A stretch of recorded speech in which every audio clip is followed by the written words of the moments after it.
सुप्रभात सभी छात्र छात्राओं। बाल साधना विद्यालय परिवार से जुड़े हुए संपूर्ण मार्गदर्शक स्नेह के रूप में अभिभावकगण महोदय और बाल साधना की इस ऑनलाइन क्लास को पढ़ रहे बाल साधना के स्टूडेंट और अन्य स्कूलों के सभी स्टूडेंटों का मैं हार्दिक अभिनंदन करता हूँ, स्वागत करता हूँ। आज छात्रों 5वें लेसन में जो टॉपिक लेकर मैं आपके सामने प्रस्तुत हुआ हूँ वो लोकतंत्र के विभिन्न प्रकार और लोकतंत्र के विभिन्न प्रकारों के साथ साथ लोकतंत्र का जो विकास हुआ, जो तरक्की हुई है, लोकतंत्र की जो परिभाषाएं लोगों ने दी हैं उनके बारे में डिस्कस करने में आपके साथ एक बार फिर उपस्थित हुआ। आज का जो हमारा अध्याय होगा वो अध्याय नंबर 5 है और पार्ट नंबर 3 है। इस टॉपिक में पहले शब्द के रूप में मैं आपको एक चीज बता दूं कि लोकतंत्र क्या चीज है। मैंने परसों आपको इसका अर्थ बताया था कि लोकतंत्र शब्द की उत्पत्ति 2 शब्दों से हुई है, लोक प्लस तंत्र। लोक प्रशासन में इसे लोक को सरकार के रूप में पढ़ा जाता है और अन्य सभी हमारी साहित्यिक शब्दावली या हमारे ग्रंथ है, हमारी जो विधि की पुस्तकें हैं उसमें लोक शब्द को अर्थ जनता से पढ़ा जाता है। इसको आप ये कह सकते हो कि लोकतंत्र लोक प्रशासन में इसे हम सरकारी शासन कह सकते हैं और हमें इसे राजनीतिक परिभाषा के रूप में जनता का शासन कह सकते हैं। ये डेमोक्रेसी शब्द से बना था जिसमें जो डेमोस शब्द है उसका अर्थ होता है भीड़, और भीड़ शब्द में यह शब्द होता है, आधुनिक शब्द में उसको जनता कहते हैं, और डेमोस के साथ एक शब्द जुड़ा हुआ है, वो जुड़ा हुआ है क्रेटिया। क्रेटिया शब्द का अर्थ होता है शक्ति। क्रेटिया शब्द का अर्थ होता है शक्ति। अगर दोनों को संयुक्त कर दिया जाए तो दोनों शब्दों का अर्थ हो जाता है जनता की शक्ति। अब आप लोकतंत्र की जो परिभाषा जो पढ़ेंगे वो क्या है?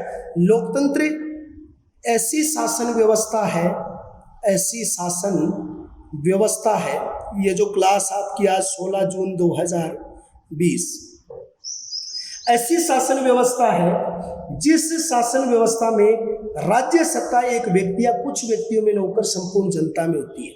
यानी ऐसी शासन व्यवस्था जिसमें राज्य शक्ति एक व्यक्ति के हाथ में न होकर, एक व्यक्ति के हाथ में न होकर या एक समुदाय के हाथ में न होकर या कुछ व्यक्तियों के हाथ में न होकर संपूर्ण जनता के हाथ में होती है। संपूर्ण जनता के हाथ में होती है, यानी जो संपूर्ण जनता है उसके हाथ में होती है। उस शासन व्यवस्था को क्या कहा जाता है? लोकतंत्र कहा जाता है या लोकतंत्र के रूप में उसको परिभाषित किया जाता है। लोकतंत्र की परिभाषा अलग अलग विद्वानों ने अलग अलग दी है। जैसे सबसे पहले परिभाषा जो लोकतंत्र की दी है वो किसने दी है? सीले ने। लोकतंत्र उस सरकार को कहते हैं जिसमें हर व्यक्ति भागीदार होता है। यानी क्या कहते हैं? लोकतंत्र उस सरकार को कहते हैं, उस सरकार को कहते हैं जिसमें हर व्यक्ति भागीदार होता है। कहते हैं जिसमें हर व्यक्ति भागीदार होता है। लोकतंत्र उस सरकार को कहते हैं जिसमें हर व्यक्ति क्या होता है? भागीदार होता है। दूसरी परिभाषा दी है डाइसी। डाइसी ने कहा है शासन का वह रूप जिसमें शासक वर्ग संपूर्ण राष्ट्र के अपेक्षाकृत अधिकांश लोग होते हैं। यानी दूसरी परिभाषा जो दी है वो दूसरी परिभाषा किसने दी है? डाइसी ने दी है। और डाइसी ने जो परिभाषा हमारी लोकतंत्र की दी है वो दिया, लोकतंत्र वह शासन व्यवस्था है जिसमें राष्ट्र का अधिकांश भाग शासन होता है। यानी कहने का मतलब लोकतंत्र वह शासन व्यवस्था है, ध्यान से देखिए, वह शासन व्यवस्था है जिसमें राष्ट्र का अधिकांश भाग, व्यवस्था जिसमें राष्ट्र का अधिकांश भाग सम्मिलित होता है या अधिकांश भाग शासक होता है। भाग शासक कैसे होता है? जिसको बहुमत मिलता है उसकी सरकार बनती है। ज़्यादा लोग जिसको चाहते हैं वही, यानी सरकार के अंतर्गत क्या होता है? आता है, अगर वो नहीं चाहते तो वो सरकार के अंतर्गत नहीं आ सकता। उसके बाद में दो परिभाषा होगी। पहली परिभाषा तो दी है सीले ने, लोकतंत्र उस सरकार को कहते हैं जिसमें हर व्यक्ति का भागीदार, सब अपने अपने वोट का प्रयोग करते हैं। लोकतंत्र वह शासन व्यवस्था है जिसमें राष्ट्र का अधिकांश भाग जो है उसमें भागीदार होता है, बहुमत में उसकी भूमिका होती है, इसलिए उसको कहते हैं। ब्राइस कहते हैं हेरोडोटस के समय से ही लोकतंत्र शब्द का प्रयोग ऐसी सरकार के लिए किया जाता है। किसके समय से? जो यानी तीसरे जो हमारे विद्वान है जिसका नाम है ब्राइस ने क्या कहते हैं, हेरोडोटस, क्या कहा जाता है, हेरोडोटस के समय से लोकतंत्र शब्द का प्रयोग ऐसी सरकार के लिए किया जाता है जिसमें राज्य की शासन शक्ति किसी वर्ग के हाथों में न होकर समाज के सभी सदस्यों में हासिल होती है। कि हेरोडोटस को कहाँ के थे? यूनान के थे। इस हेरोडोटस को क्या कहा जाता है? विश्व इतिहास का पिता कहते हैं। इसने कौन सी पुस्तक लिखी? हिस्टोरिया पुस्तक लिखी थी। कौन सी पुस्तक? हिस्टोरिया। हेरोडोटस ने पहली बार किस शब्द का प्रयोग किया था? डेल्टा शब्द का प्रयोग किया है। और ये हेरोडोटस कहते हैं कि हेरोडोटस के समय में लोकतंत्र का शब्द का प्रयोग ऐसी सरकार के लिए किया गया था जिस राज्य की शासन शक्ति में एक वर्ग विशेष का योगदान न होकर संपूर्ण समाज के हाथ में सत्ता होती है, या संपूर्ण समाज उसका भागीदार होता है। संपूर्ण समाज के हाथ में जो सत्ता होती है, इसलिए लोकतंत्र एक ऐसी सरकार है जिसमें एक वर्ग विशेष का वर्चस्व नहीं रहता, बल्कि समाज के संपूर्ण वर्गों का उसके अंतर्गत भाग जो है वो उसके अंतर्गत होता है, या उसके अंतर्गत महत्वपूर्ण भूमिका है। तो सीले कहते हैं कि हर व्यक्ति की भागीदारी होती है। डाइसी कहते हैं लोकतंत्र में अधिकांश भाग जो होता है वो यानी उसके सत्ता के हाथ के अंतर्गत होता है। तीसरी बात यह आती है कि लोकतंत्र जो है वो ब्राइस के अनुसार हेरोडोटस के समय ऐसी सरकार है जिसमें एक वर्ग विशेष का योगदान न होकर संपूर्ण व्यक्तियों का योगदान उसके अंतर्गत दिया जाता है। एक परिभाषा जो हमारे कुछ विद्वानों ने दी है, कुछ विद्वानों की परिभाषा में इब्राहिम लिंकन जो सर्वोच्चतम परिभाषा है, इब्राहिम लिंकन जो अमेरिका के राष्ट्रपति थे, उसने एक परिभाषा दी है, लोकतंत्र जनता के लिए तथा जनता द्वारा चुना हुआ शासन है। कि लोकतंत्र जो है, लोकतंत्र जनता के लिए जनता द्वारा चुना हुआ शासन है। जनता द्वारा चुना हुआ शासन जो है वो चुना हुआ शासन क्या कहलाता है? लोकतंत्र। इब्राहिम लिंकन का मतलब जनता के लिए जनता द्वारा। ब्राइस का मतलब हेरोडोटस के समय से ऐसी विचारधारा है एक वर्ग में नहीं बल्कि संपूर्ण समाज में शक्तियां उसके हाथ में होंगी। डाइसी लोकतंत्र शासन व्यवस्था है जिसमें राष्ट्र का अधिकांश भाग जो है उसका शासक होता है या भागीदार होता है। लोकतंत्र वह हिस्सा है जिसमें हर व्यक्ति की भूमिका होती है, या लोकतंत्र एक सर्वमान्य परिभाषा के रूप में लोकतंत्र ऐसी शासन व्यवस्था है जिसमें हर व्यक्ति के हाथ में सत्ता न होकर संपूर्ण जनता के हाथों में सत्ता होती है। ये बात उसके अंतर्गत दी जाती है। अब लोकतंत्र के दो प्रकार हैं। अब जो लोकतंत्र के हैं वो दो प्रकार है। एक लोकतंत्र का प्रकार है प्रत्यक्ष शासन। क्या है? प्रत्यक्ष शासन। और दूसरा लोकतंत्र का प्रकार है अप्रत्यक्ष शासन। ये दो तरीके के शासन है। अब पहली बात देखिए, वैसे तो कुछ बातें मैंने बता दिए थे। कहा जाता है कि प्रत्यक्ष लोकतंत्र में जनता सीधे रूप से क्या लेती है? भाग लेती है। यानी इस प्रत्यक्ष लोकतंत्र में जनता है, वह जनता सीधे रूप से भाग लेती है। किसमें भाग लेती है? सीधे रूप से भाग लेती है। यानी प्रत्यक्ष शासन व्यवस्था हुआ है जहां जनता सीधे रूप से क्या लेती है? भाग लेती है, नीति संबंधी फैसले लेती है, कानून बनाती है और प्रशासनिक अधिकारियों को नियुक्त करती है। चार बात इसके अंतर्गत कर लो। पहले नंबर के रूप में क्या होता है कि ये कानून फैसले लेती है। जनता स्वयं क्या लेती है? फैसले लेती है, कानून बनाती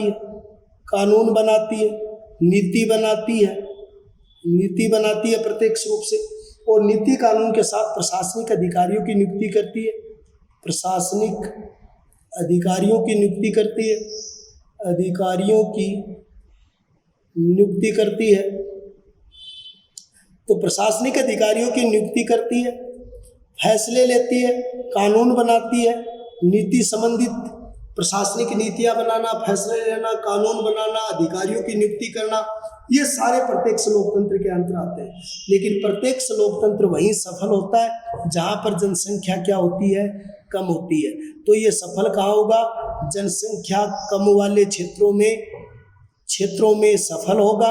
और इसका उदाहरण कौन सा है, स्विट्जरलैंड है। स्विट्जरलैंड को प्रत्यक्ष लोकतंत्र का घर कहते हैं, प्रत्यक्ष लोकतंत्र का घर कहते हैं। और वहाँ पर ये कहा जाता है वो जनसंख्या की दृष्टि से छोटा है, वहाँ पर 5 कैंटन प्रांत हैं और उसके अंतर्गत वहाँ पर यानी प्रत्यक्ष लोकतंत्र स्थापित किया गया है। संपूर्ण विश्व का एकमात्र उदाहरण है स्विट्जरलैंड, जहाँ पर ये उदाहरण देखने को मिला है। तो लोकतंत्र का पहला प्रकार है प्रत्यक्ष शासन। इसमें जनता सीधे रूप से प्रशासन में भाग लेती है, फैसले लेती है, कानून बनाती है, नीति बनाती है, प्रशासनिक अधिकारियों की नियुक्ति करती है और सारे फैसले जनता की भागीदारी से होते हैं। और ये कम जनसंख्या वाले क्षेत्रों में सफल है। अगर आज विश्व जगत में प्रत्यक्ष लोकतंत्र का उदाहरण देखा जाए, शुद्ध लोकतंत्र का उदाहरण देखा जाए, तो प्रत्यक्ष और शुद्ध लोकतंत्र का उदाहरण सिर्फ स्विट्जरलैंड है। स्विट्जरलैंड को प्रत्यक्ष प्रजातंत्र का घर कहते हैं और स्विट्जरलैंड जो क्षेत्र है वही संपूर्ण विश्व के अंतर्गत इसका उदाहरण रहा है। दूसरा लोकतंत्र है अप्रत्यक्ष लोकतंत्र, जिसको प्रतिनिधि लोकतंत्र कहा जाता है, जिसको प्रतिभागी भी कहा जा सकता है। इसके अंतर्गत जो उत्तराधिकारी हैं उनके सामने शासन किया जाता है। इसमें बड़े जनसंख्या वाले जो क्षेत्र हैं, आप ये कह सकते हो बड़ी जनसंख्या या बड़े क्षेत्र वाले जो इलाके हैं, बड़े क्षेत्र वाले इलाकों में इस लोकतंत्र का प्रयोग किया जाता है। अप्रत्यक्ष लोकतंत्र, प्रतिभागी लोकतंत्र, प्रतिनिधि लोकतंत्र में भाग लिया जाता है। वहां पर जहां पर जनसंख्या ज्यादा है, क्षेत्रफल बड़ा है, वहां पर इस अप्रत्यक्ष लोकतंत्र या प्रतिनिधात्मक शासन व्यवस्था का भाग लिया जाता है। इस प्रत्यक्ष लोकतंत्र में क्या होता है कि जनता स्वयं भाग नहीं लेती, उसके चुने हुए प्रतिनिधि भाग लेते हैं। जैसे हमारे इस अप्रत्यक्ष लोकतंत्र का सबसे सफल उदाहरण तो दिया जाता है तो वो फ्रांस का दिया जाता है, और इसका सबसे बड़ा उदाहरण है जनसंख्या की दृष्टि से तो उसमें उदाहरण किसका दिया जाता है, भारत का। क्योंकि हमारे भारत में चाहे आप केंद्र सरकार को देख लो, चाहे आप राज्य सरकार को देख लो, राज्य सरकार के साथ आप जिला सरकार को देख लो, चाहे आप तहसील सरकार को देख लो, चाहे गांव की सरकार को देख लो, यहाँ सभी जगह जनता के चुने हुए प्रतिनिधि हैं वो शासन करते हैं। जनता के चुने हुए प्रतिनिधि उस प्रशासन में भाग लेते हैं, क्योंकि ये बड़ी जनसंख्या वाले इलाकों में यही सफल होता है। इसे अप्रत्यक्ष लोकतंत्र कहते हैं। जहाँ सीधा भाग लेते हैं उसे शुद्ध या प्रत्यक्ष लोकतंत्र के नाम से उसको जाना जाता है। अब अगली चीज है कि लोकतंत्र की क्या क्या विशेषताएं हैं। तो अगली मैं आपको एक एक डिटेल से बताऊं कि हमारे भारतीय लोकतंत्र हो चाहे विश्व जगत में लोकतंत्र की क्या विशेषताएं। पहले नंबर पर ये होता है जनता का शासन कह सकते हो, या आप ये कह सकते हो जनता की भागीदारी पूर्ण शासन कह सकते हो। तो जनता की भागीदारी या जनता का शासन, ये दो बातें इसके अंतर्गत क्या होती हैं, शामिल होती हैं। ऐसा कहा जाता है जनता का संपूर्ण जनसमूह प्रत्येक व्यक्ति से है। इस प्रकार किसी भी नस्ल, भाषा, संस्कृति, वर्ग का शासन नहीं है, यानी इसमें जनता के प्रतिनिधि भाग लेते हैं। इस शासन के अंतर्गत नस्ल, वंश, धर्म, जाति ये कोई मायने नहीं रखती है, क्योंकि यहाँ पर प्रमुख रूप से जनता जिस प्रतिनिधि को चुनती है, जिसको चाहती है, वो चाहे रंक हो, चाहे वो राजा हो, चाहे वो राजा का बेटा हो, चाहे वो किसान का बेटा हो, वही उस प्रशासन का मुखिया बनता है। इसलिए कहा जाता है भारत में एक चाय वाला प्रधानमंत्री बन सकता है। ये इसी बात का उदाहरण है कि भारतीय लोकतंत्र की या संपूर्ण विश्व जगत के लोकतंत्र की एक विशेषता है कि यहाँ पर जनता की भागीदारी का शासन होता है, जनता का स्वयं का शासन होता है। जनता और जनसमूह प्रत्येक व्यक्ति जो है वो उसके अंतर्गत क्या लेते हैं, भाग लेते हैं। उसमें कोई जाति, कोई नस्ल, कोई वंश का कोई महत्वपूर्ण मायना नहीं होता। दूसरा बिंदु है जनता द्वारा निर्मित शासन होता है। तो दूसरा बिंदु लोकतंत्र का है जनता द्वारा निर्मित शासन होता है। देखो प्रत्यक्ष लोकतंत्र में तो जनता सीधे रूप से शासन करती है जैसे स्विट्जरलैंड, और अप्रत्यक्ष लोकतंत्र में जनता के जो चुने हुए प्रतिनिधि हैं वो जनता के चुने हुए प्रतिनिधि क्या करते हैं, शासन करते हैं। इसलिए जनता जिन प्रतिनिधियों को प्रशासन के योग्य समझती है, जिस प्रतिनिधि को जनता का बहुमत मिलता है, वही जाके सरकार बनाते हैं और वही सरकार का क्या करते हैं, संचालित करते हैं। इसलिए इसे लोकतंत्र के अंतर्गत जनता जिस प्रकार के शासन को पसंद करती है, जनता जिस प्रकार के शासन को फॉलो करती है, उसी तरीके की शासन पद्धति की क्या होती है, स्थापना होती है, या वही उसके शासन का क्या करते हैं, संचालन करते हैं। लोकतंत्र शासन का साधन है, साध्य नहीं। यानी कि तीसरी जो विशेषता क्या आती है कि लोकतंत्र है वो लोकतंत्र शासन का साधन है, शासन का साधन है और साध्य नहीं है, साधन है साध्य नहीं है। देखो यहाँ पर इसका मतलब क्या है, इसका वास्तविक मतलब यह है लोकतंत्र शासन के अंतर्गत जो शासन व्यवस्था की प्रगति है, जो उसका कार्य है, तो उसमें जो शासन है वो उसके साधन के रूप में कार्य करता है, उसको आगे बढ़ाने के रूप में कार्य करता है, न केवल एक साध्य के रूप में कार्य करता है। जैसे अगर एक बात देखा जाए तो व्यक्ति की स्वतंत्रता और गौरव की जो रक्षा है, सार्वजनिक हितों में वृद्धि करना है, ये सारे काम एक साधन के रूप में होते हैं। यानी लोकतंत्र का प्रमुख उद्देश्य होता है, क्या होता है, व्यक्तिगत स्वतंत्रता होती है, ज़्यादा से ज़्यादा व्यक्तियों को स्वतंत्रता देना, उसके गौरव का विकास करना। गौरव का विकास का मतलब है उसकी जो योग्यता है, उसका जो वास्तविक नेचर है, उसका महत्व देना। और दूसरी चीज़ है सार्वजनिक हितों में वृद्धि करना, क्योंकि लोकतंत्र एक ऐसा शासन होता है जिसमें संपूर्ण जनता की भागीदारी होता है और संपूर्ण जनता के भले के लिए उसको काम करना चाहिए। इसलिए हम कह सकते हैं कि लोकतंत्र जो एक ऐसी शासन व्यवस्था है जिस लोकतंत्र की शासन व्यवस्था में सार्वजनिक हित में वृद्धि की जाती है या सार्वजनिक हितों के अंतर्गत विकास की बात कही जाती है। तो ये इसका तीसरा अहम बिंदु था कि लोकतंत्र संपूर्ण शक्तियों को प्राप्त करने का एक मार्ग है, एक सीढ़ी है, एक साधन है, केवल साध्य नहीं है।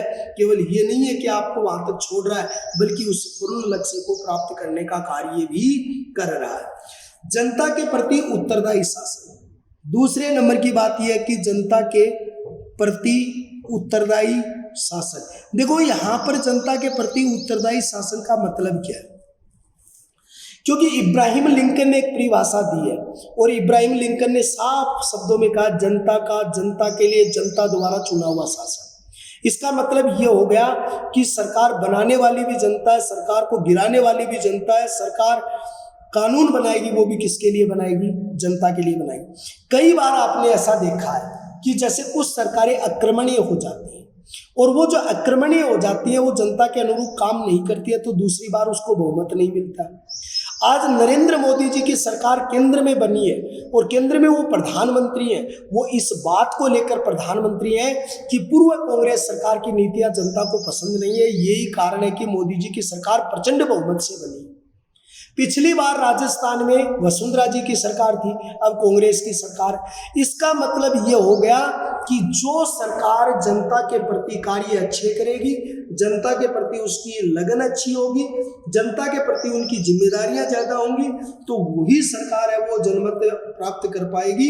इसलिए कहा जा सकता है कि लोकतंत्र शासन प्रणाली लोक प्रभुत्व के सिद्धांत को स्वीकार करती है। लोकतंत्र शासन में अपने कार्यों के लिए जनता के प्रति होता है और जनता व्यक्ति की स्वतंत्रता जनमत का सम्मान नहीं करती है तो उसे कार्य करने का अधिकार नहीं है, सरकार उसे बदल देती है।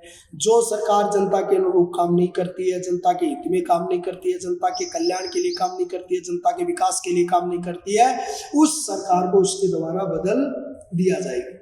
लोकतंत्र विकासशील शासन, देखो लोकतंत्र एक ऐसा है जिसमें हर क्षेत्र का विकास देखा जाता है, हर क्षेत्र की प्रगति देखी जाती है। हर क्षेत्र के लोगों के तबके के लोगों को विकसित होने का मौका इसके अंतर्गत दिया जाता है। यानी लोकतंत्र एक ऐसी पद्धति है जिसमें एक गरीब समुदाय से लेकर एक छोटे स्तर से लेकर बड़े स्तर तक सभी का विकास की कल्पना की जाती है। प्रत्येक व्यक्ति को राजनीतिक स्वतंत्रता दी जाती है, समानता दी जाती है, संवैधानिक शासन का बल दिया गया है जिसके आधार पर सामाजिक न्याय की स्थापना की जाए, सामाजिक कल्याण के स्तर को तय किया जाए, सामाजिक स्तर पर उसका उत्थान किया जाए। तो पांचवा बिंदु हमारा है कि लोकतंत्र की सरकार है। वो लोकतंत्र की सरकार क्या है? लोकतंत्र की सरकार एक विकासशील सरकार है। सरकार विकासशील है।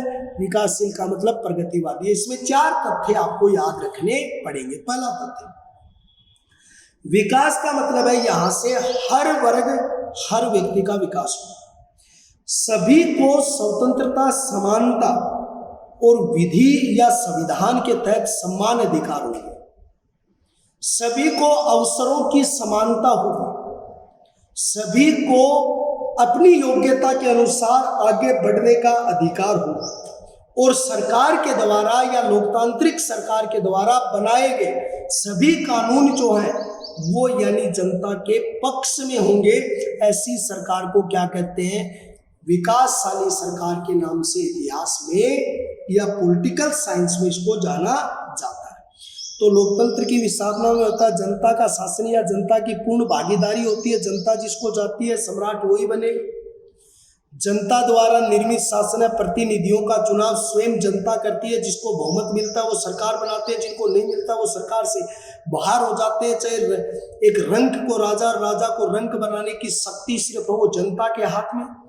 लोकतंत्र हमारी समानता, स्वतंत्रता, हमारी कल्याणकारी योजनाएं, हमारे कानून, हमारे विधान को प्राप्त करने का एक साधन है, साध्य नहीं है। जनता के प्रति अगर जो सरकार उत्तरदायी होती है, अच्छे काम करती है, जनता के निष्पक्ष रूप से उनके लिए प्रयासरत होती है, जनता के प्रति अच्छे कानून बनाती है, वो सरकार बनाती है। जो सरकार जनता के अनुरूप नहीं होती है, उसके अनुरूप कार्य नहीं करती है, जनता उसे बदल देती है। इसलिए जनता के प्रति उत्तरदायी शासन होता है।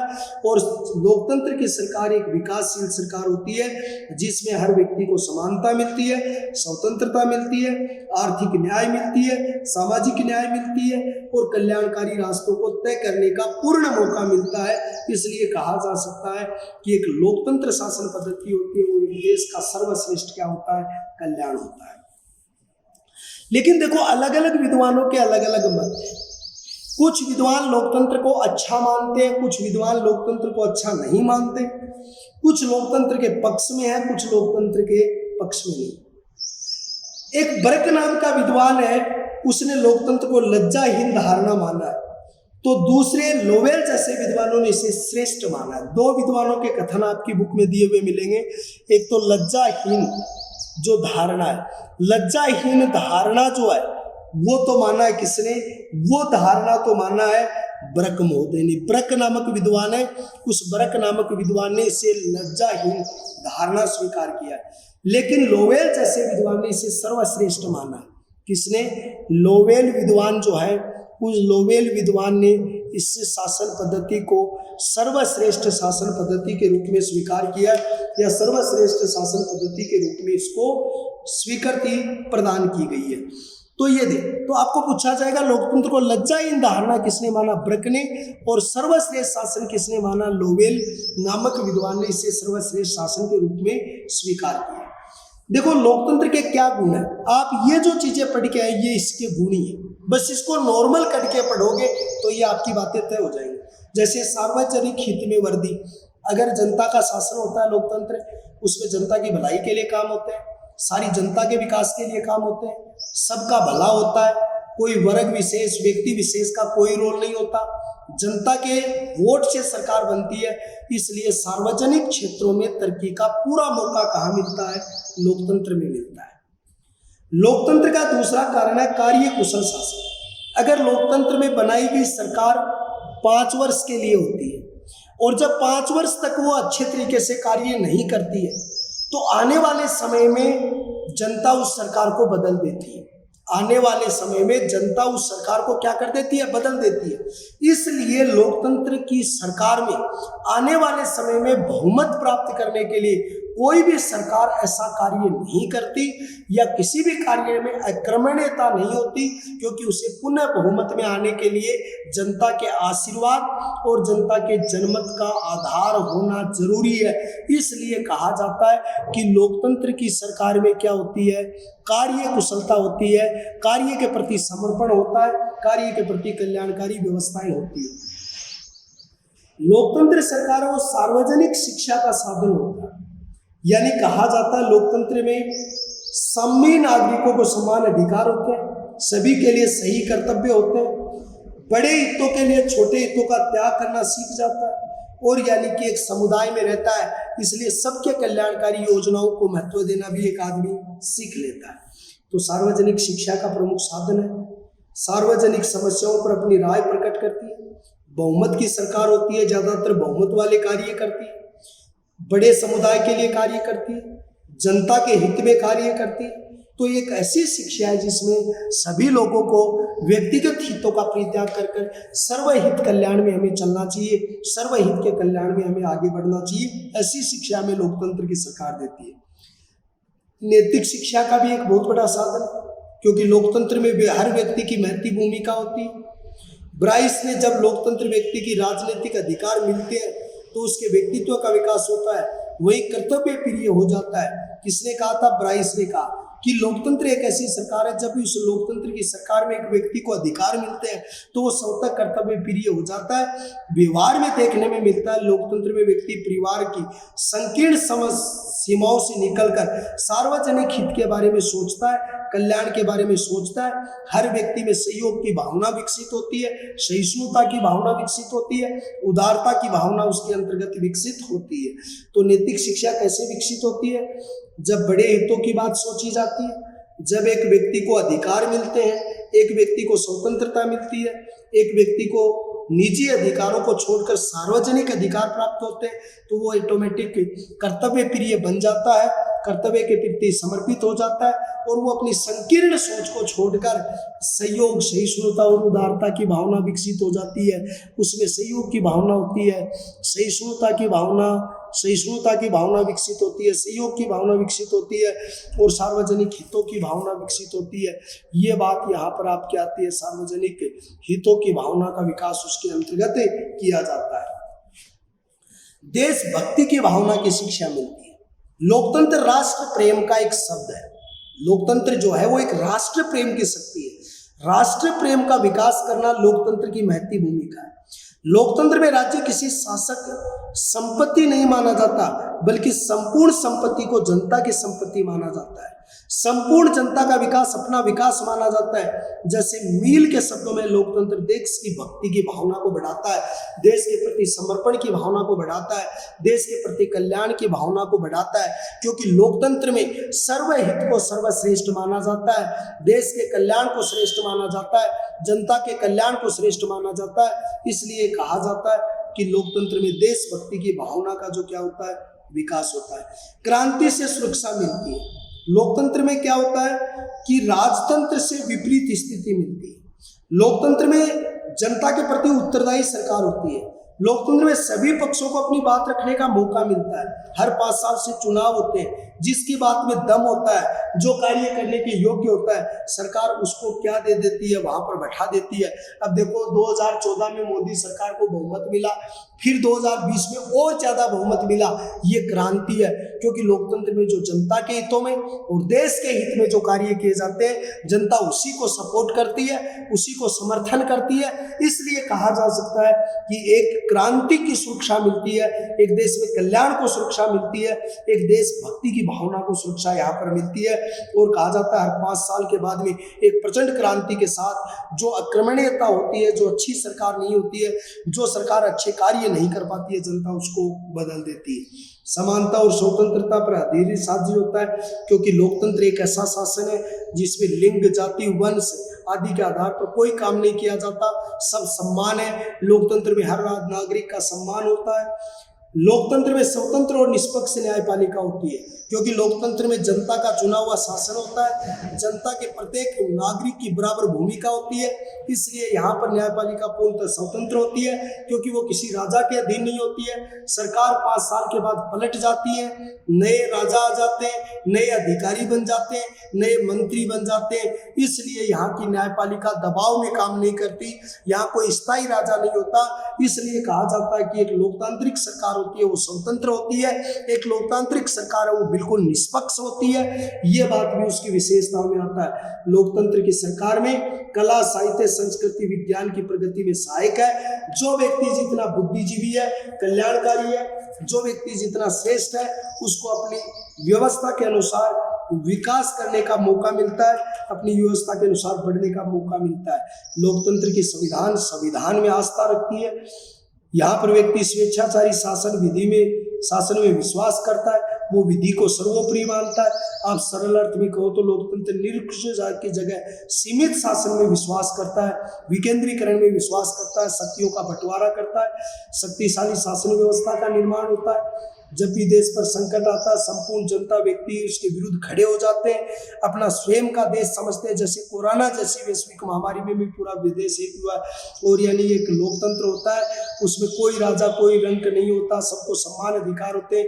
इसलिए शांतिपूर्णता का समर्थन है, विश्व को शांतिपूर्णता का पाठ पढ़ाता है, विश्व के कल्याण का मार्ग प्रशस्त करता है, विश्व के शांति की अलग जगाता है। इसलिए कहा जा सकता है कि लोकतंत्र सरकार एक ऐसी सरकार है जो यानी कि देशभक्ति की भावना, सर्वहित की भावना, विश्व हित की भावना को विशेष महत्व दिया जाता है। तो आज के टॉपिक में लोकतंत्र की परिभाषा, लोकतंत्र के प्रकार, लोकतंत्र का जो अर्थ और उसके साथ साथ लोकतंत्र की विशेषताएं और लोकतंत्र के गुण, कल लोकतंत्र के दोषों के बारे में हम पढ़ेंगे 17 तारीख की क्लास में। तब तक के लिए हम आपसे विदा चाहते हैं और सभी ऑनलाइन क्लास में जुड़े हुए स्टूडेंटों को हम हार्दिक शुभकामनाएं देते हैं। आप जल्दी अपने शैक्षणिक माहौल में ढलते हुए आगे के बिंदुओं को पढ़ें। अभी कोरोना का कोई भरोसा नहीं है किस तरीके से चले, तो आपके अध्यापन कार्य को सुचारू रूप से रखें, दादा दादी जी का ख्याल रखें, बूढ़े बुजुर्गों का ख्याल रखें, मम्मी पापा के काम में हेल्प करते रहो और धीरे धीरे अपने नॉलेज को बढ़ाते रहो। एक बार फिर मैं मेरे बेटों से विदा हो रहा हूँ इसी बात के साथ, और कल एक नए आयाम के साथ हम फिर मिलते हैं। तब तक के लिए जय हिंद, जय